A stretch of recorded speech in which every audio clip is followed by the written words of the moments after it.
So now we might be at war with Iran. What? When did this happen? Where is Iran anyway? And who are the Iranians?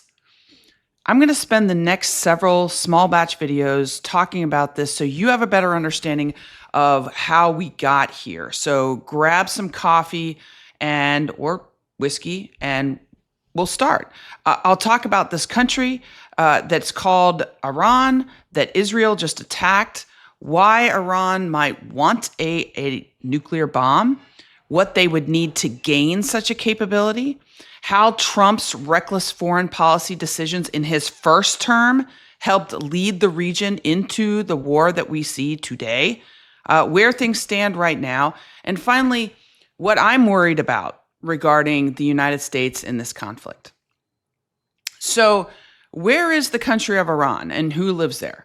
Once you get this information, you'll understand why we are never going to invade that country by putting boots on the ground like we did in Afghanistan or Iraq. Ain't gonna happen. Here's why. Iran is twice the size of Afghanistan and Iraq, the two countries that we already sent troops to in the past 2 decades. Iran has 90 million people. 90. That's more people than Iraq and Afghanistan combined.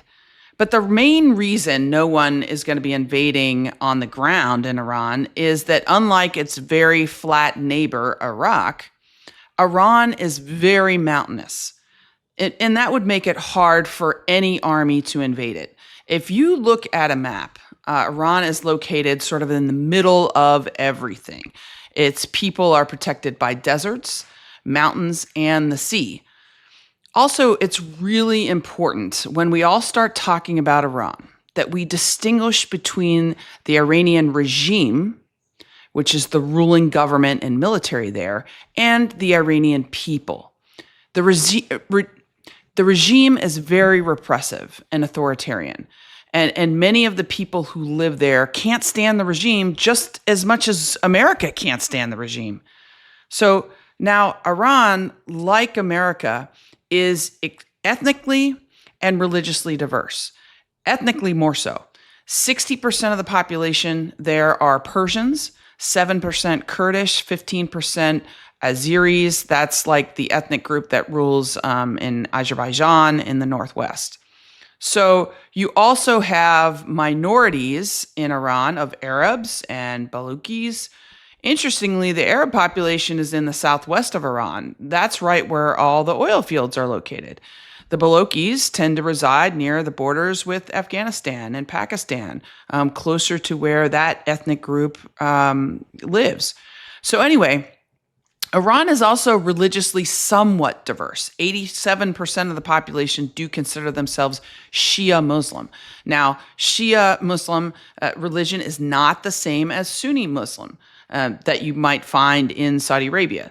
It's almost like a totally different religion. And the Sunni and Shias are a sect of Islam, but they do not always get along.